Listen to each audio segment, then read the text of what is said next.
Hi, everyone. My name is Philippa Hughes, and I lead a project called Looking for America. And over the past year, I've been traveling around the country, meeting people from across the political spectrum and having conversations with them. And it's just been so amazing to hear real American views and unfiltered by media, unfiltered by politicians. But for a little sort of special edition this time around, we partnered up with the Friedrich Ebert Foundation, and we're talking to people in battleground states who are from the left, who identify as left-leaning. And we want to hear from, what our left-leaning friends are saying and thinking about current issues. And so we've got an amazing group of people today. I've actually just met everybody except for Claire, who I knew when she lived in DC. So I'm excited to hear more about what you're up to too, Claire. But I'd love for each of you to introduce yourselves and tell our audience, like, who are you, and where do you come from in terms of Wisconsin politics? I forgot to mention that we are in Wisconsin this week, and we're hearing from, is it Wisconsinites, Wisconsiners, or Wisconsinites, I guess. Yeah. Awesome. Well, actually, Ed, would you mind kicking us off? Yeah, sure. I am Edward DeShazer. I am the executive director of Greater Holy Temple Christian Academy. So we are a K to 8 school. I was born and raised in the Milwaukee area. And I was reached out by a friend of mine, Jessie Tolkien. I've known her basically my entire life. And I'm happy to be here. For me, I will say that I can't always say that I leaned towards the left per se. I tended to be someone that was kind of down the middle. And just a little background about our school. Our school is a school choice school, which tends to be very strongly supported by Republicans. So in previous elections, I did support Scott Walker. Up until the last election, I voted for Governor Evers and for Mandela Barnes. And I have found myself over the last few years leaning more towards the left, just because, just with everything going on, and I'm sure we'll get into it, it is, I'm willing to sacrifice my own benefits as far as the school choice program. I know that's a very political program, and especially in the state of Wisconsin and across the country. And for me, I'm willing to sacrifice my own benefits, I guess you can say, for the better good of the state and of the country, I feel. Awesome, thank you. I'm excited to hear more about that. Could you tell a little bit more about the names that you just mentioned, Scott Walker, et cetera, just because our audience probably isn't necessarily familiar with them? Yeah, so Scott Walker was the governor. I don't know if he was 12 years, but he was the governor. He went through a recall once and he was reelected, and he ended up losing the last election in 2018 to Governor Evers, who at the time was head of the Department of Public Instruction. And there was a lot of backlash due to some policies that Governor Walker pushed through. And I will say that as far as the school choice program goes, he was always very supportive of the program. And there was a lot of laws that he passed that benefited our school and still do. And Mandela Barnes is currently the lieutenant governor, and he is actually a friend of mine, which made it a little easier to vote for him despite the political differences that there may be. And for me, just seeing the direction the state was going, it was not the direction that I felt comfortable with, and to vote against my own interests was fairly easy, just because I look at it as a whole, not as just my parts, and the sum of it all. It wasn't going the direction that I liked, and so I had to vote against some of my own personal interests, unfortunately. But fortunately, because to me it worked out the way it was supposed to. Yeah, I just made a note of that. I really want to come back to this idea of voting against one's interests. So let's meet everybody else first. Curt, would you mind introducing yourself next? Sure, and if I freeze up on you, I will await my return of my internet service, which is somewhat scattered because I live in rural Wisconsin. I live in rural Sauk County, about 45 minutes from Madison, I would say. And I have lived in Sauk County and worked in Sauk County for many years. And sort of like Edward, I'm not actually sure if I am defined by being on the left. I have always found the traditional right-left political axis and polarity to be unhelpful. In fact, destructive at this point. It distracts us from, to me, what are root causes of many of our issues. So sometimes I define myself as a radical centrist. And I don't use that term flippantly. There's a community of people over the years who've taken on the term radical center to describe a different dynamic. And that reflects a lot of my own professional and personal interests. I'm primarily in my work life a conservationist and conservation biologist. I work with many nonprofits. I work on a lot of different landscapes in Wisconsin and nationally and even internationally. And that term, the radical center, reflects a long-standing understanding that we are divided in many ways. And one of the ones that has been most of interest to me for many years has been the divide between rural and urban America and Wisconsin. We're a microcosm in many ways of what's happened nationally over the last 3 generations with the depletion of rural America and the changing demographics and landscape of both urban, rural, and suburban America.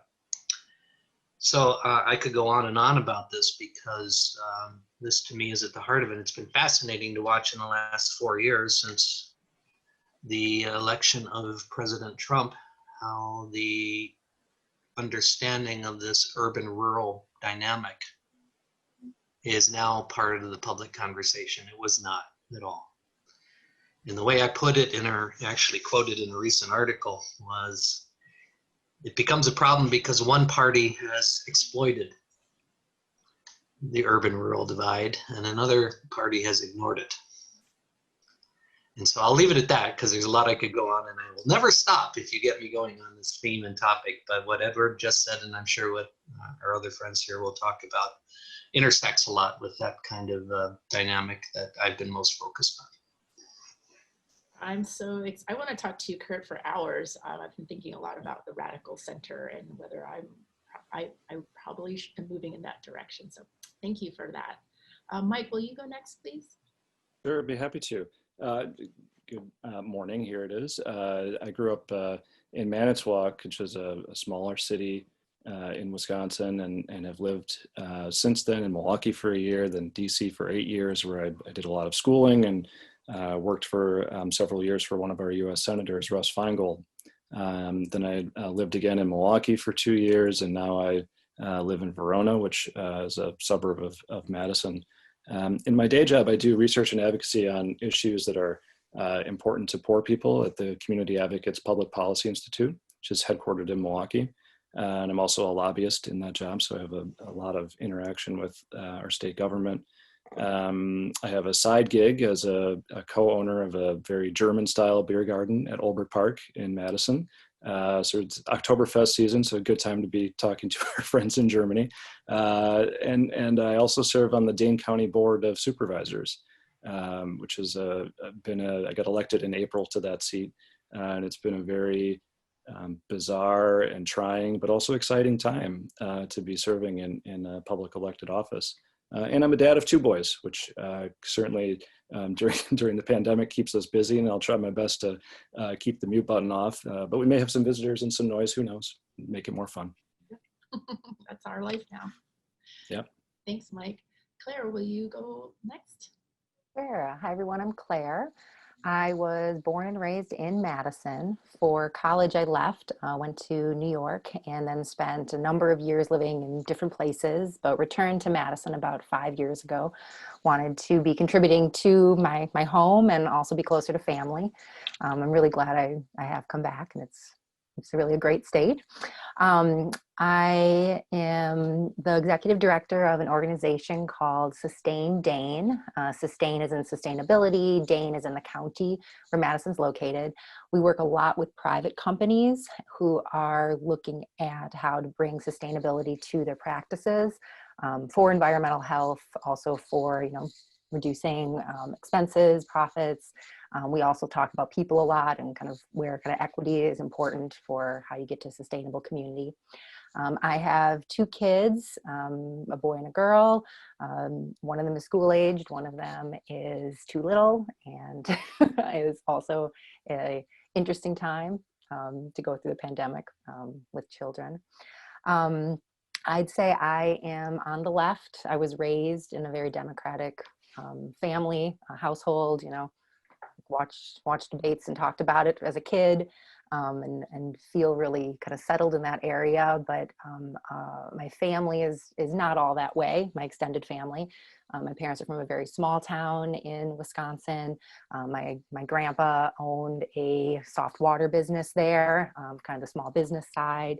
And even today, as I know a lot of people are going through, we have very big divisions in our families that we're talking about, and hard conversations with parts of our family that feel differently, and we're kind of talking past each other. So I'm excited for this conversation and what we all can bring to it. Thanks, Claire. Because we're, this isn't necessarily the classic kind of bipartisan conversation that we normally have. I thought we could talk about, like, how do we talk to each other? Because there are, Ed, as you point out, like, we have a lot of conflicts even within ourselves.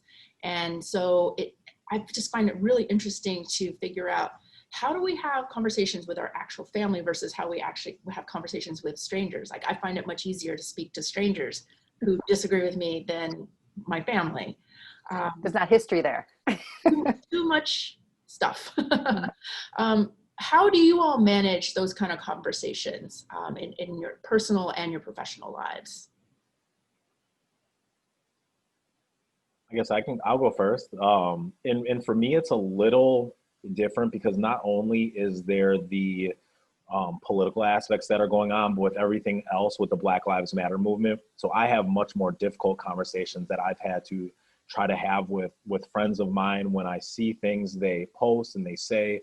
But for me, it's about trying to get off of social media, and I'm just as guilty as anyone else. You get on there and it becomes a back and forth. And when it's all said and done, no one has learned anything. No one has listened to the other person. It was literally a back and forth of posturing for a bunch of strangers, and then nothing was solved. So I have some business partners that don't agree with me politically, and we have sat down and had just good conversation.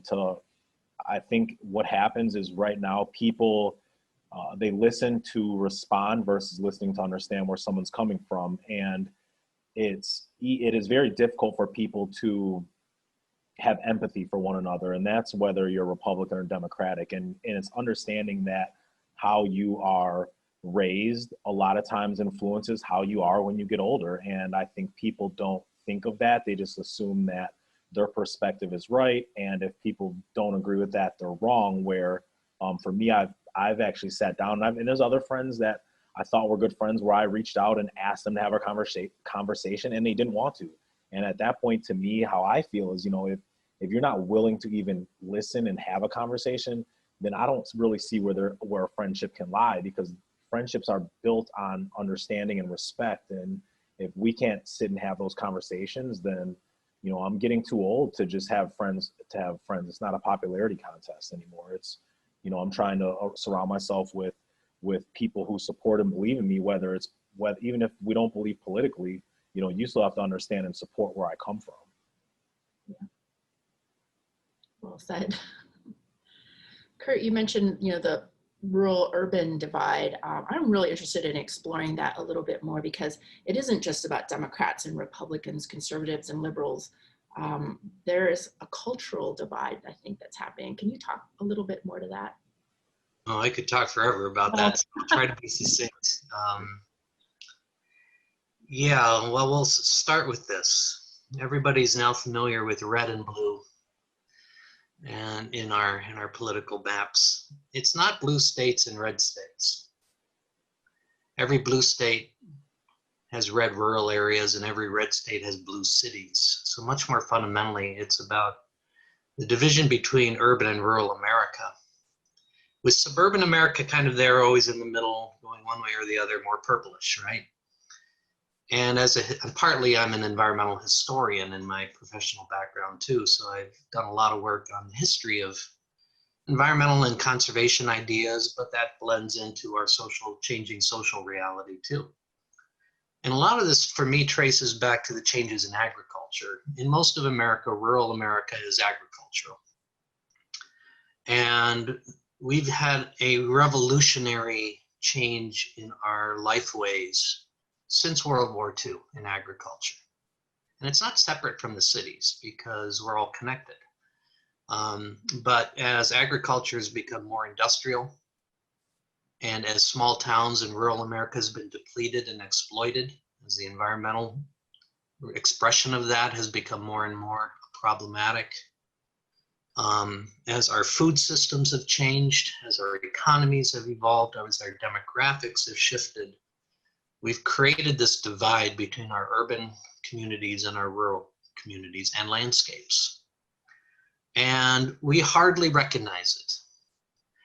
Since 2016, there have been endless commentaries on why the people in rural America are different from the people in urban America. And every newspaper sends reporters out to talk to rural people. It's almost a parody. So obnoxious.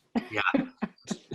And yet, if you read those dozens and dozens, hundreds of articles, you'll hardly see the word agriculture mentioned. And you cannot understand what's happened to the American political landscape without understanding the actual ecological, physical landscape. And that reflects these changes in agriculture, in my view. It's much more than that, obviously. And so we're reckoning with that right now, just as we're reckoning with other dimensions of our cultural life. There's anger and resentment in rural Wisconsin and America over these changes, these rapid, unprecedented changes. And there's resentment out of urban America against the rural population. So it's very complex. I'm just giving kind of the overview right now. But the one thing I will say, the lesson out of all this for me in my work as a conservationist, you can't do the work I do if you're not working and talking to rural people in rural places. But I'm equally devoted to connecting urban and rural people because it's all the same problem and the same opportunity. So my shorthand way and my little kind of talking point that I developed over the years is, look, we can all dwell on the things that divide us, but we all dwell within landscapes that connect us. And we are connected by our food systems, by water, by wildlife and biodiversity and migration paths and so forth and so on. So I'll just leave it at that because, again, I can wax forever on this. Curt, if you haven't, Andrew Yang goes a lot into this, and I was a big proponent of him, just because when he talks, he makes sense and he goes into depth. It's not just canned answers. And if you get a chance, listen to him on the Joe Rogan podcast, and he goes into depth about agriculture and how that has caused a lot of issues in the country that, like you said, people just have ignored and don't talk about. I think you would find that very interesting because, like you said, it is something that has been ignored. When you look at so many things like even daylight savings time and the school system, all these things were developed around farming, but our society has moved so far away from that. So I can definitely understand where agriculture has felt left behind by many of the people that represent us. Yeah, and I'm very to hear from Claire, but just a quick point on this. Yeah. You're cutting out, Curt, but I actually was going to go to Claire because I was thinking Noticed. about the sustainability question.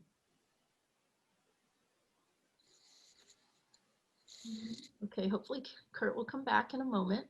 It's very illustrative of the urban-rural divide right here. I mean, the Right. divestment or lack of investment in rural broadband and bringing them into the fold. This is exactly the problem and why there's anger and resentment. Mm-hmm. Yep. Claire, any thoughts? On the rural urban divide? Yeah, I think it's the opportunities, the jobs, I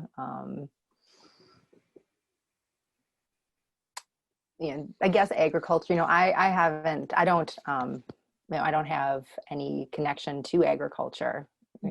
People that farm or what that life is like,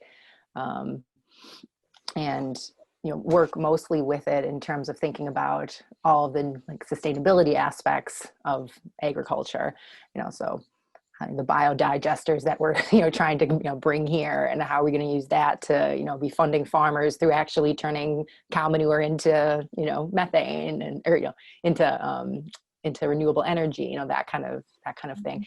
You're trying to think about new economies type approach to it, or the preservation of land, right? And how do we, there's been some work here to actually be purchasing land from farmers to value it for preservation, not valuing it necessarily for production of food, as something else to think about for that.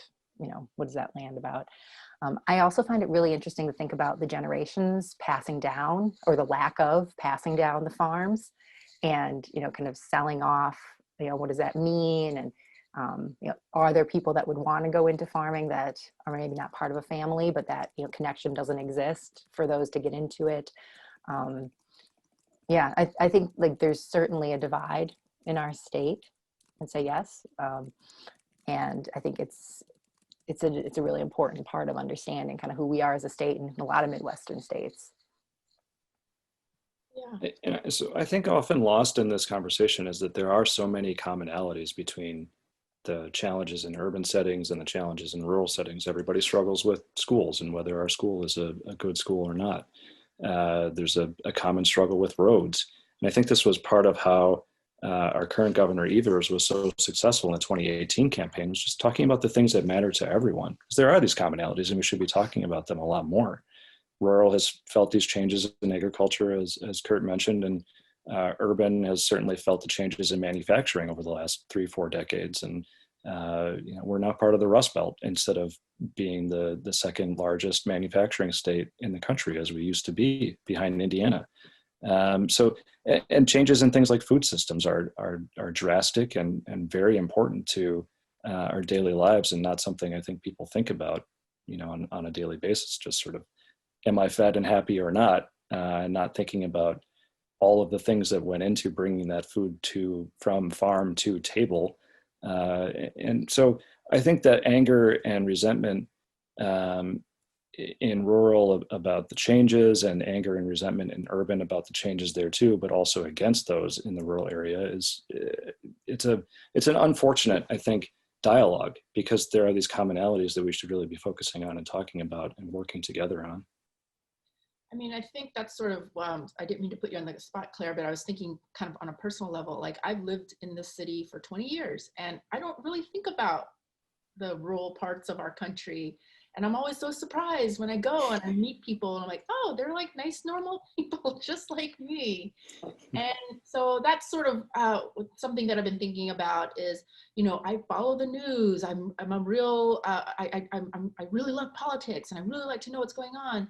But at the end of the day, most Americans are including me, making their decisions based on our personal experiences, on what we feel, not really facts. In fact, I have social science research to back it up that even the more informed you are, the less likely your decisions are based on the actual facts. They're actually more based on your feelings than the actual facts, which is counterintuitive, but that's what social science says. So anyway, I'm sort of throwing that out there as, where did you all grow up in cities, or what was the environment that you grew up in, and do you even think about the other side? How do you think about the other side?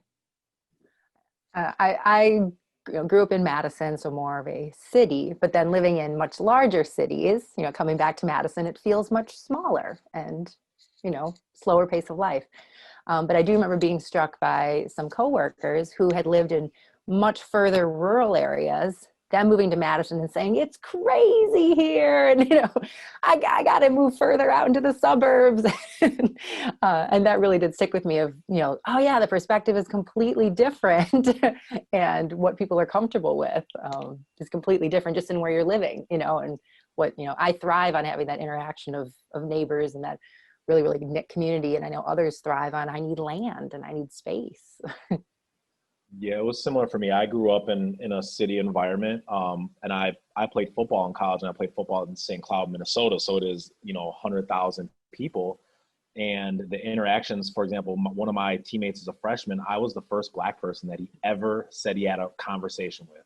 And to me, at 18 years old, that is mind blowing. But my school district was very diverse. I mean, I was from Milwaukee, but I was bused into Glendale, and I grew up in the Glendale system. So I took for granted the fact that I have, Jewish friends. I have friends that were very rich. I have friends that were very poor, where a lot of other schools and districts don't get that diversity, which then you don't get that exposure to people from different backgrounds. And that was very beneficial for me growing up. And you take that for granted because, in your little world, that's how it is.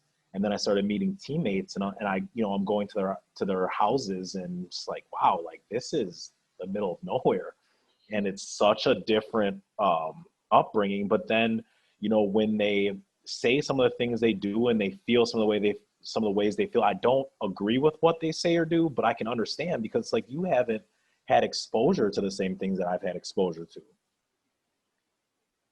And so I grew up in a city, Manitowoc, that has 35,000 people, which I think by most standards is small. And people from Madison or Milwaukee would say you grew up in a small town, which it actually wasn't. It was quite urban, sort of in feeling and mentality, but it was also very blue collar and had a large manufacturing base growing up. So I think it was sort of very different from the sort of maybe standard understanding of what urban is and what rural is. It was sort of something very different. And I think Wisconsin has a lot of those cities, places like Appleton and Oshkosh and Janesville and Kenosha and Racine. And there's probably 15 others that don't really fit this definition very well. But I had the exact same experience.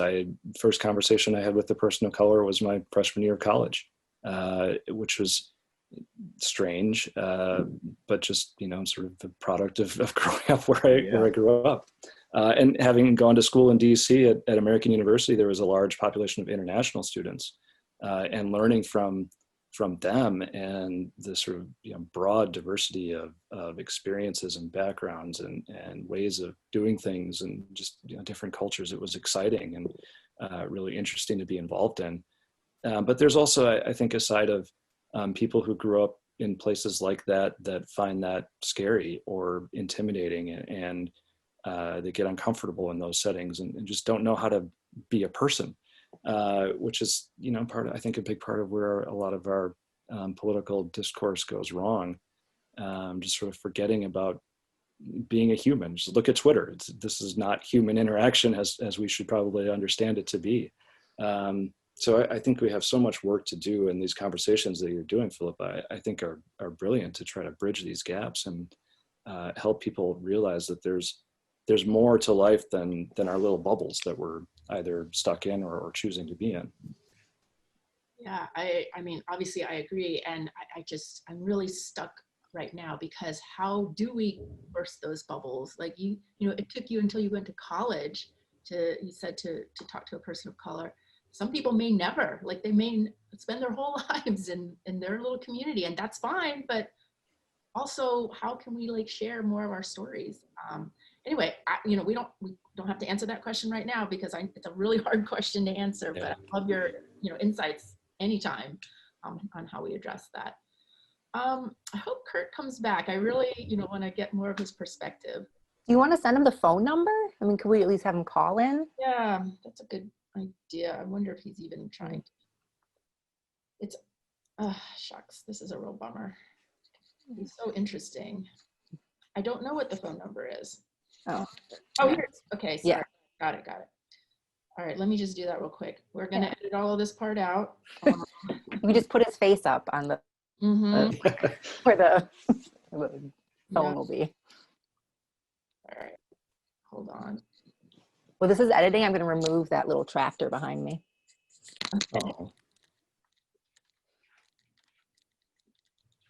Okay. So what was it? Was it an agricultural tractor? That would have been perfect. Well, it was, but it was like child's tractor. Oh. This is the quietest room with the best internet. Well, I thought we could talk a little bit more about current events.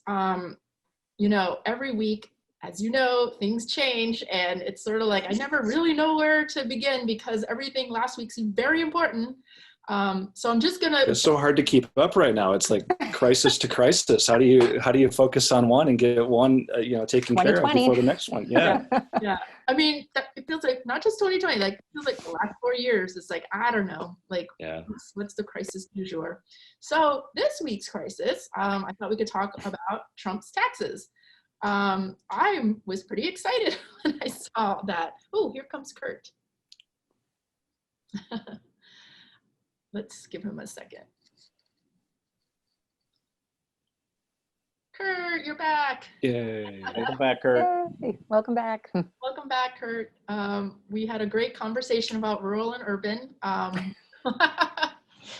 And we appreciated that your absence was sort of illustrative of the disconnect. Yep. It's not planned that way.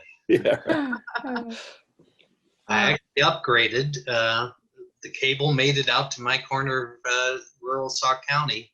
That's the longest interruption I've had since then. It was not planned that way. Well, but since you're recording this, I'll be very eager to go back and well, we thought we'd go on to some current events. And so we were just saying, this week's crisis du jour is about the Trump. Well, I thought we could talk about Trump's taxes and how excited I was to see those reports, and the reports are still coming out. It's pretty amazing. What do you think? I mean, probably it's not going to make a difference, right, to voters. That's sort of my gut. What do you think? I think it might. I think people are generally skeptical of people that are seen as, and I don't know if he really is a fraudster, but it's certainly seen as a fraudster. I think some of his business dealings, things like the Trump steaks and Trump wines, like how ridiculous. But the fundamental problem to me with the taxes is that this isn't a Donald Trump problem only. We have people like Jeff Bezos and others who are in the same boat. And so we have this tax code that favors people who are extremely wealthy and can hire the right accountant to figure out how to make it work for them.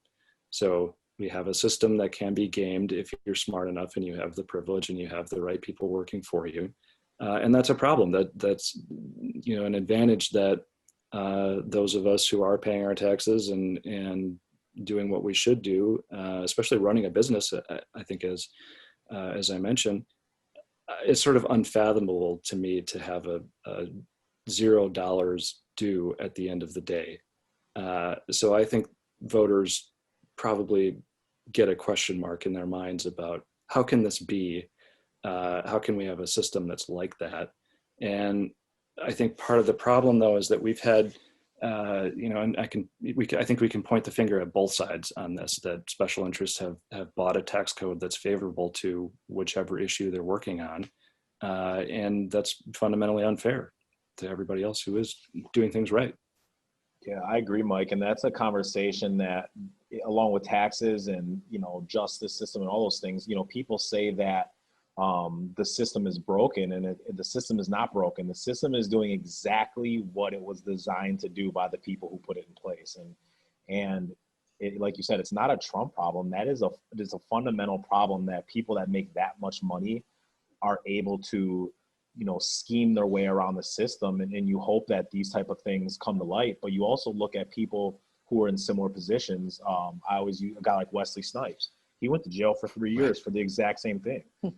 So then now you'll see, the justice system it's not the same no matter who you are. You look at the people who were paying for their kids to get into college, they get a slap on the wrist and they keep moving. But if I were to do something like that, I'm probably going to sit in jail for a year or two. And it'll be interesting to see how it all unfolds. I do actually think this will have somewhat of a difference. I think the people who voted for Hillary in 2016 are gonna, the majority of them, probably 99% will vote for Biden. It's the undecided people who didn't show up, who voted for third party, are that I think are going to be the difference makers. And you hope that these are things where, you know, at this point, at what point do people say enough is enough? And you hope that this is something that can start to wake people up, because one of the speaking points that so many people had is, well, he was a successful businessman, so he's going to run the country the same way. And then when you take the mask off, it's like, he really wasn't a successful businessman. He just found ways to limit his tax exposure to benefit himself while trying to gain assets in the process. And it's, you know, what's done in dark comes light eventually. And I think it's all starting to come to light. I think you raised a good point about who will it impact, and that could make a difference. I read the first reports, and then I went to Fox News, and I was like, what's being said on Fox News? And it's, you know, fake. You know, the taxes are fake. It's fake. It's fake. And for some people, that is the track they'll stay on. Right there, they're in the Trump cult. It's everything will be there. But you raise a really good point about what about the undecided, or what about, you know, people that didn't vote before, and maybe this would be something that would be important enough to bring them to the polls. I want to take a slightly more cynical view of this, because I agree with everything you all just said. And I also think that we already knew the system was broken. And a lot of people who think that Trump is a good businessman, I think they're going to still keep thinking he's a good businessman, because they're going to believe that, you know, the system is the way they've already accepted that the system is the way it is, and they admire him for gaming the system, or for using the system the way it was supposed to be. Smart for doing that. But I do want to, the distinction I want to make, though, is that what he did probably, we don't know yet for sure, but, you know, it wasn't just using the system to his benefit, just as anybody else smart would do. He committed fraud. And I think we have to keep keeping those two things separate. Using the system versus actual outright fraud, which is a jailable offense. So I think for me, that'll be interesting, is can we convince enough of those swing voters that this is fraud? It's not just, you know, using the system as it was meant to be. Yeah, I mean, and it's, you know, for someone that preaches America first, yet you pay more taxes in foreign countries, like, you are doing whatever you can to not do your part in this country. And then the thing that people will fall back on is, well, he's donating his salary. Yeah, he's not taking a salary, but he's also having political events at his golf course that's burning a hole in his pocket. He's also sending people to his Trump towers, and, you know, the cost of Secret Service and all those things. I think the thing that bothers me more than anything is the hypocrisy of it all. You know, you go back, they say there's a tweet for everything. You go back, and in 2012, he tweeted about Obama trying to raise taxes, and he talks about Obama paying 20% on his, you know, I don't remember what the amount was, you know, but you're saying that while you yourself are paying $0. You know, it's the do as I say, not as I do. You know, he'll tell us what to do, but he's doing the complete opposite because it benefits him. And that's the most frustrating part for me, is that people are buying into that. I think we should really shine a light on this idea that he paid taxes in other countries, in a much greater rate than he paid taxes here. That's shocking to me. But I don't know, not shocking to others. Well, yeah. As Ed has mentioned, it might make a difference for 1 or 2% of people who are persuadable, and yeah, it's an issue of fairness, and fairness is always cut a little differently through the fog of identity politics. So there might shave a few percentage points off of supporters, but we're in a really tragic situation where political identity has become so locked in and so impervious to change that it's going to have any other individual in the position of president. This would have been, of course, political suicide, obviously.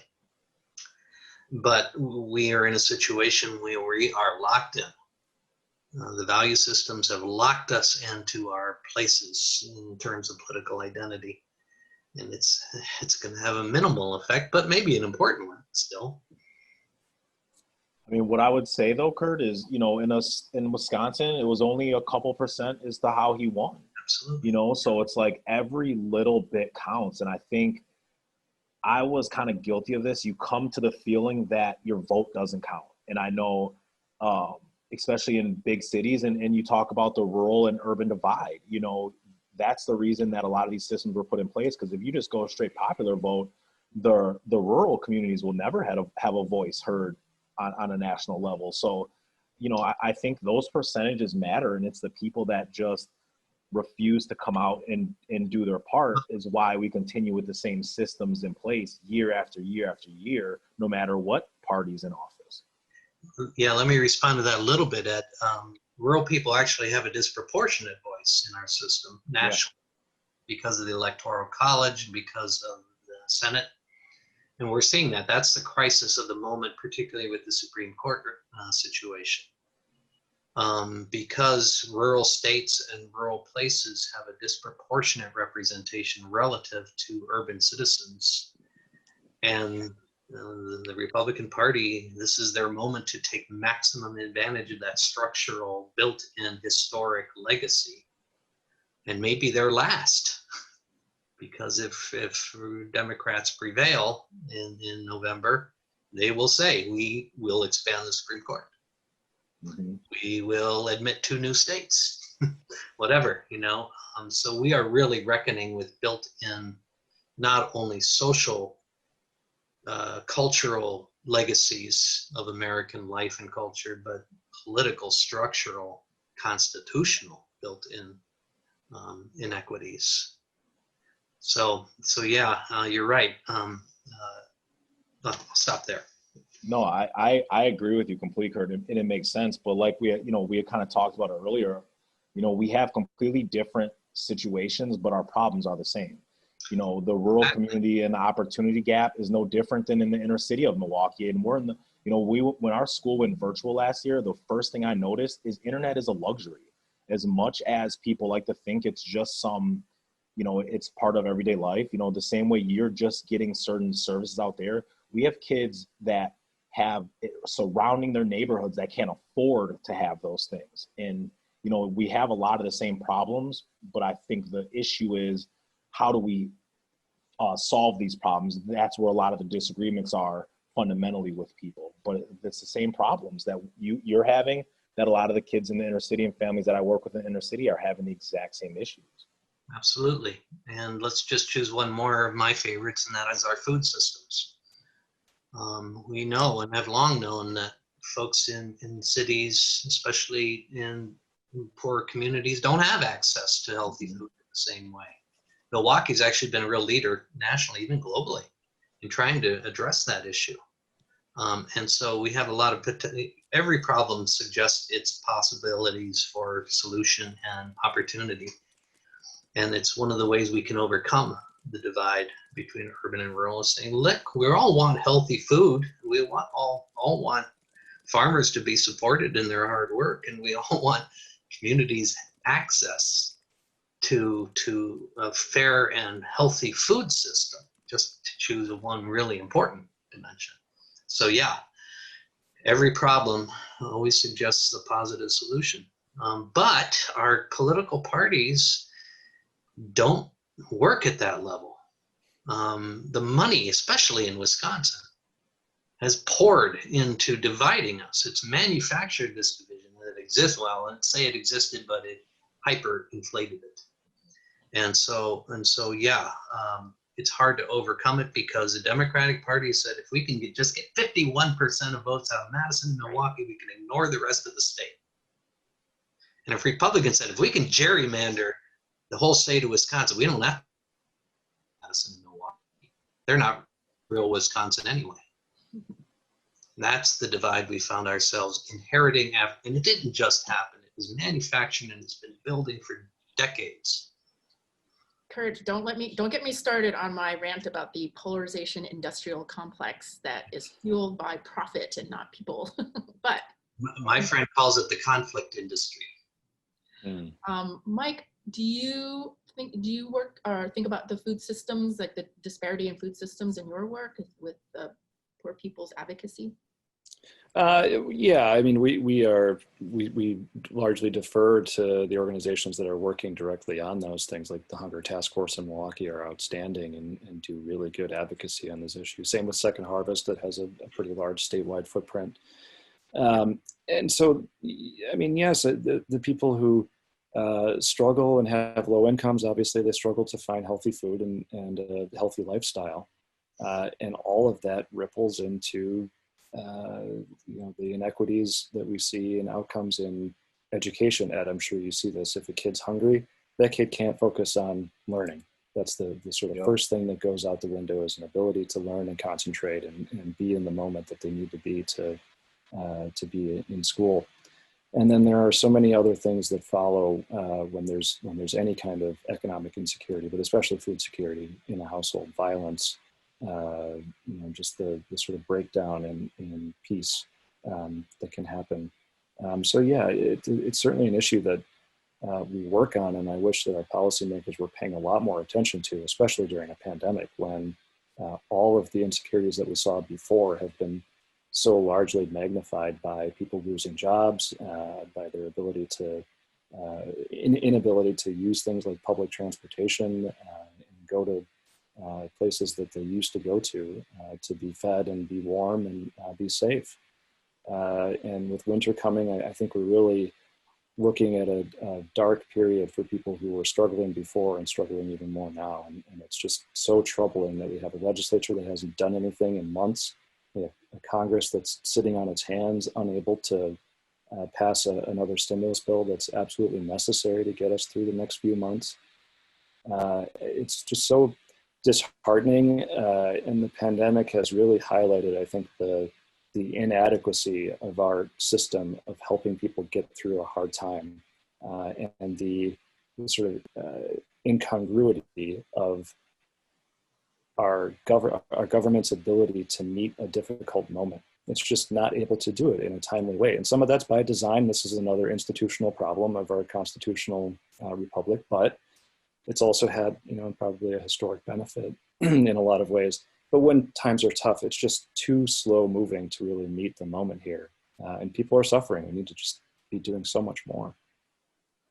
Yeah, no, I agree. And that's kind of the frustrating part is, when they go, you're trying to pass it and everyone wants to sneak in their little other things, and you're looking at adding military, and at what point do people get tired and just say, you guys aren't looking out for our best interest? Because if you were, it wouldn't take this long. They're going to rush, and they're all going to be sitting there to agree and disagree with the Supreme Court probably in a few weeks. But they didn't rush when the people who voted them into office needed them the most. Like you said, they're sitting on their hands, and there's going to be a harsh reality come this winter, especially in places like, in the Midwest where it gets cold. There's already a mental toll that winters in Wisconsin take on you, on top of adding that after a summer of not being able to do anything, being isolated from friends and family. I feel deaths are at an all-time high. Not even just COVID related, just deaths in general seem to be so much more than I've ever seen. And there's going to be a rude awakening when these people still don't have jobs. And I think that, it is going to get worse before it gets better, with winters in some of these areas coming. And now you're really going to stick people alone with no resources.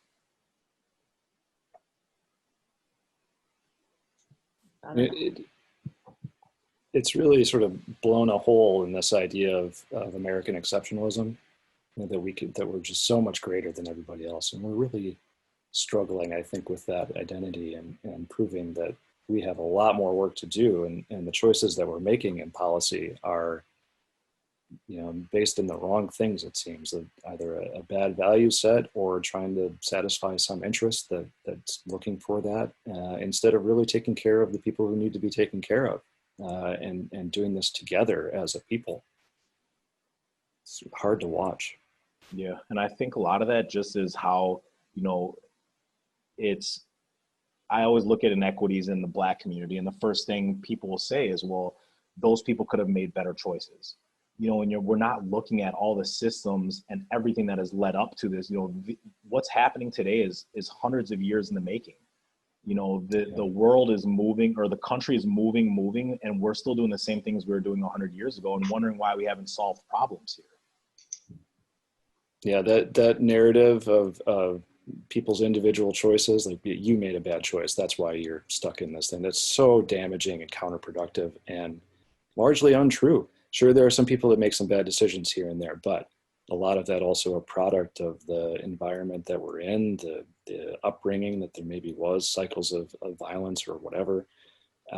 And we just have to make smarter choices. And we have data, we have evidence, we should believe in facts and science and use the best practices to find equitable outcomes and things that move us forward. I don't understand why there's such a negative reaction on the right to progress, to getting things better for people and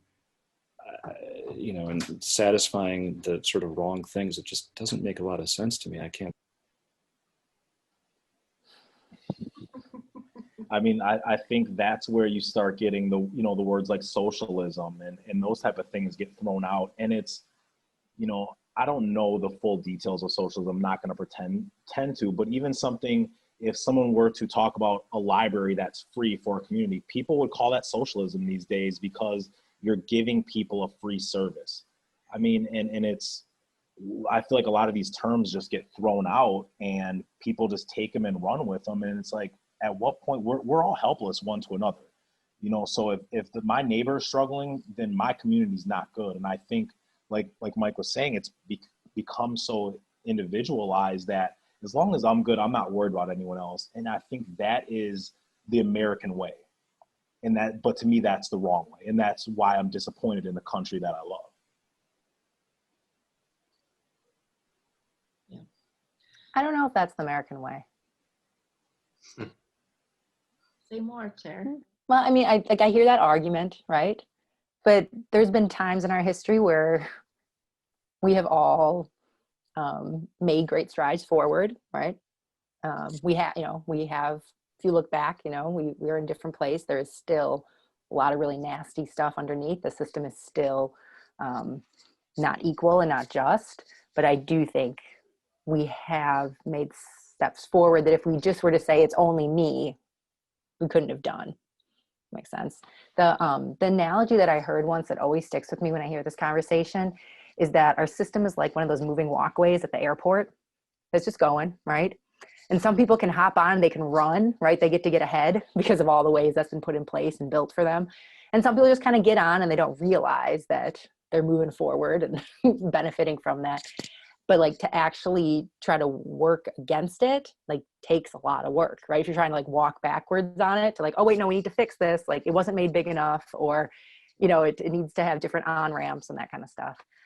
So yeah, just share that. That always kind of sticks with me in this conversation. Like not everyone even realizes that they're just standing on it and benefiting. Yeah, I agree with you fully on that. A couple of you mentioned the Senate and the overrepresentation of the rural, and we kind of alluded to this looming battle coming ahead with the Supreme Court nomination. I mean, is it really even going to be a battle? I mean, basically, what can Dems even do at this point, and should they do anything at this point? I was talking about this with a friend the other day, and talked about the possibility of every Democrat walking out of the hearings, or maybe letting Kamala Harris just be there alone. But it's more than obviously about the Supreme Court seat. It's about fairness, fundamental fairness, and the utter hypocrisy and the abuse of power, the destruction of the Senate, the politicization to a hyper degree of the Supreme Court. It's all of it coming to a head. And it's going to be useless to try to be in hearings and try to counter the nomination. And sometimes the most powerful thing you can do is just walk away and let that hypocrisy show itself. And again, I say that not as one who's always been a partisan for the Democrats at all. I've always been fairly independent in my own viewpoints, but we're no longer in an equivalency. We have to be able to show for everybody to see the unfairness of what has been done, not just in this case, but over the last couple decades. Yeah, I mean, I think for Democrats, I think this, November 3rd is going to be a big day because, they are more than likely going to get that Supreme Court nomination. And I don't think there's really much you can do. But as people, you have to go out and vote, because if the Democrats, take everything else, even if you don't win the presidency, as you saw when Obama was president and the Democrats didn't have the other two houses, like you can't do much. I mean, look at what happened in Wisconsin. Right before Walker got voted out, they, made all those changes. I mean, Evers can't sneeze without asking someone's permission here. And, and it ties his hands because, he makes a law or puts an order and then it goes to the Supreme Court. Unfortunately, I don't remember the Supreme Court judge, but there is a Republican that a few times has sided with Democrats, and the problem with that is it's like sports. You're fighting for the other team, so the team is not the people; it's your side. When the team should be the people as a whole, and I think you just have to get out and vote. If you can take control of these other, the other branches of government, you are going to be in a good position to still, Trump could win presidency, and I don't see that how he wouldn't get impeached and be put out of office if the Democrats take the Senate. It could also be a tie and go to the Supreme Court like Bush and Gore. And having the seat will be on all this the way to win in the favor. Very true. I'd like to make one last point that I'd like to hear others respond to, that this is a crisis, obviously, for the democracy and for the Democratic Party. It's also a crisis for the Republican Party. The Republican Party has got themselves into a corner. And the only way they can get out of it is through a lot of painful effects on all of us. How do we reconstitute a responsible Republican Party? Speaking as one who's not a member and not a member of the Democratic Party either, but it's important that we have more than one party and we should have more than two parties and more perspectives. So we should not wish for the demise of the Republican Party. Well, they are heading toward a demise right now, or at least a meltdown of some sort. And I don't take pleasure in that. It's a tragedy. Yeah. And it's a tragedy that hurts a lot of people, including Republicans. So I'd be curious how others who are not Republicans think about that. Yeah, I mean, I feel that, you reap what you sow. And when you continue to defend things that are undefendable, you put yourselves in that situation, which is why, you see a lot of former Republicans who don't have the pressure of Trump on them have stepped out and are speaking against them. And then the first thing everyone else does is, well, they were losers and they're liars. And, everyone's not lying. Everyone is not out to get you. COVID isn't some worldwide hoax to get Trump out of office. And that's like what the narrative has become. And it's, I feel like they have put themselves in that position. And like you said, I mean, I agree with you, Curt. I think they're in trouble. I think the people that are coming up underneath us are going to tend to value people and their neighbors over everything else. So I think there is a change coming in the political landscape.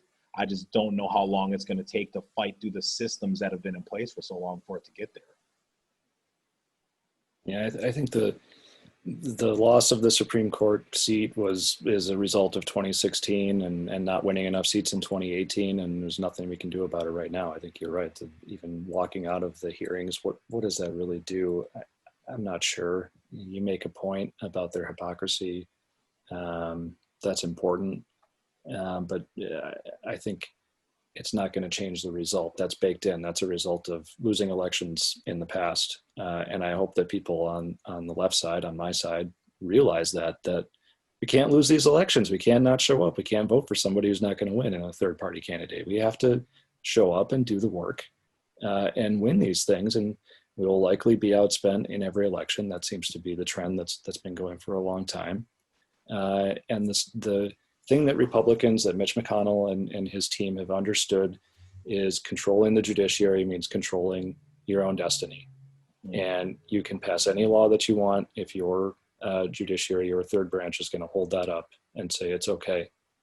We saw that same sort of thing happen with Scott Walker, that his own Supreme Court here in the state redefined what election law essentially was so that he could do things in the way that he wanted to do them. Yep. And that's a problem of, I think, our constitutional democracy that we really need to think carefully about. But you have to win elections if you want to be the one setting that agenda and figuring things out. And so if you look at our Bill of Rights, friends in Germany, the only part that's been expanded in the last few decades is the Second Amendment right to bear arms. The rest of them have largely been depleted. You can make an argument there's been a little bit of expansion of free speech as it relates to money in politics that constitutes free speech. But otherwise, the rest of the amendments, especially the ones related to things like search and seizure and cruel and unusual punishment and trial of a jury trial by your peers, these things have been largely broken by Supreme Courts at state and now at the federal level as well. And we on the left have to understand that those things are extremely important, vitally important. It is almost everything, to being a good citizen is not having this government that's doing these things to you.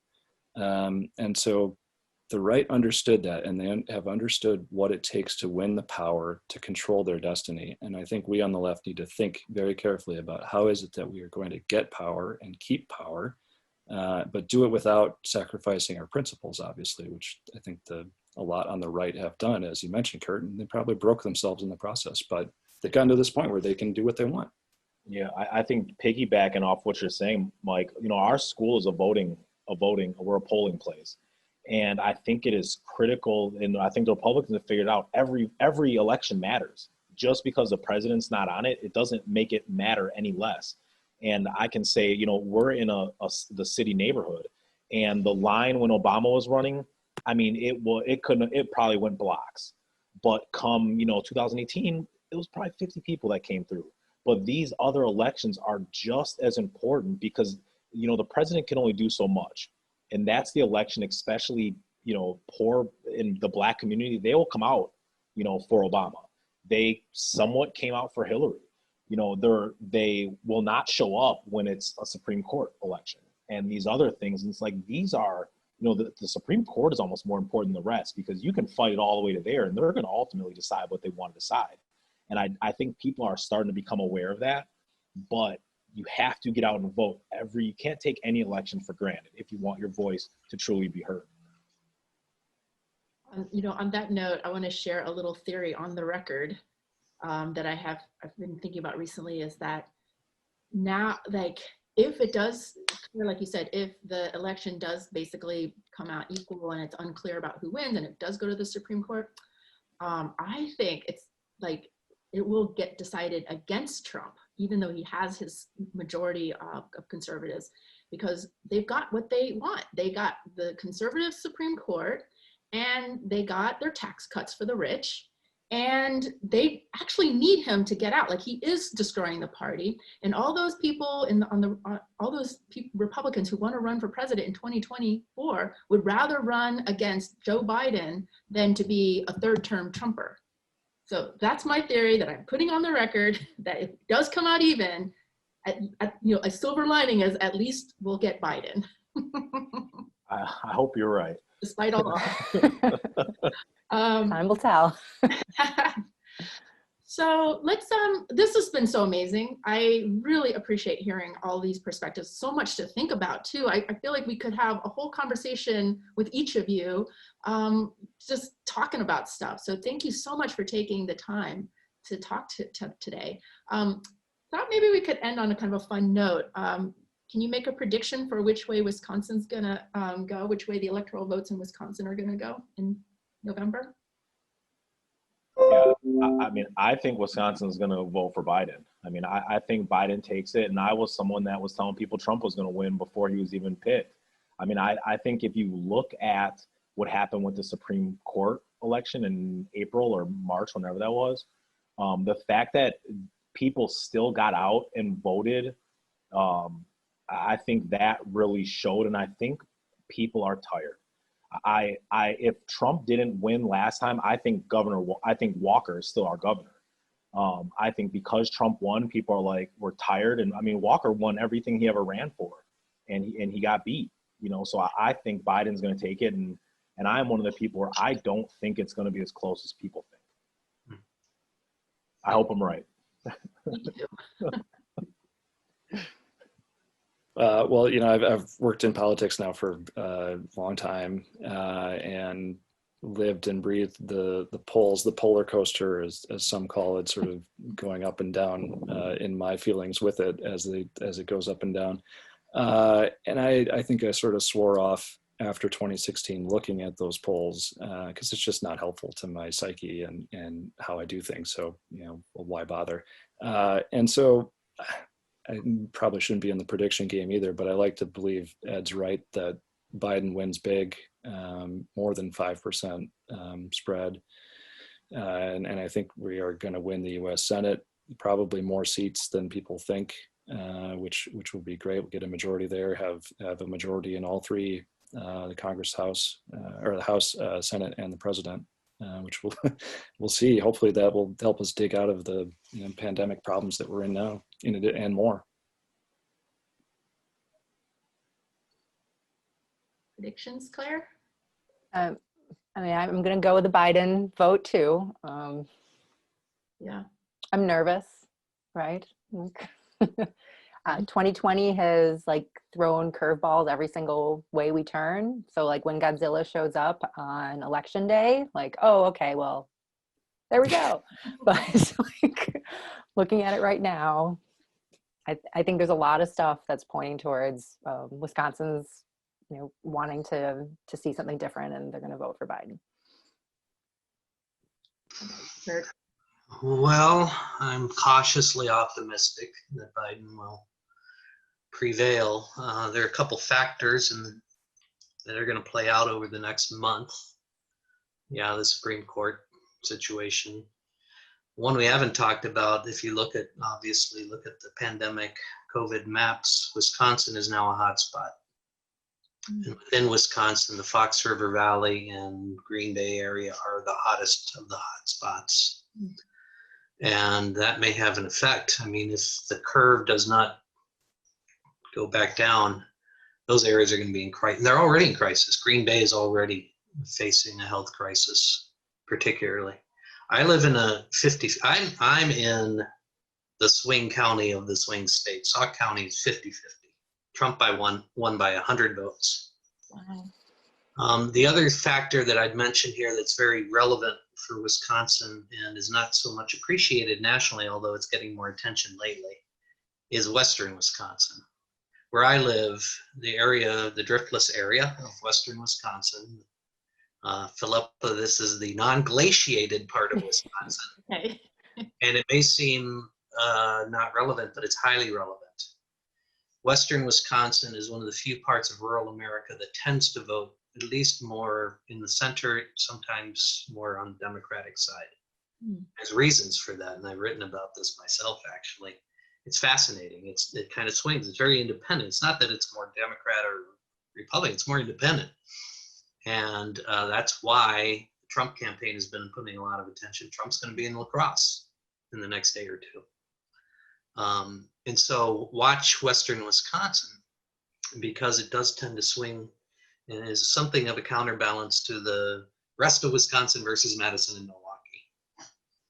And I can't tell you how it's going to go, frankly, but if it's true to form, my neighbors in western Wisconsin tend to be more pragmatic, tend to be more fair, frankly, and more independent in the way they think. So I'll be curious to see how this part of the state will come out. Well, Yeah, and then too with the whole thing with the absentee ballots, getting pushed forward a few weeks, and I'm just obviously, I personally feel that more Democrats would be people that vote absentee than the other way, and do mail-in votes, which is also why the Supreme Court was so impressive for me, because there was a lot of them that didn't get counted. So I think that race would have been way more lopsided than it would have been, or than it was, if the absentee ballots. So I mean, the thing that I plead with people, my mom was one of them, is, go vote. I wouldn't trust mailing anything with the climate the way it is right now. It's like, show up to your polling station.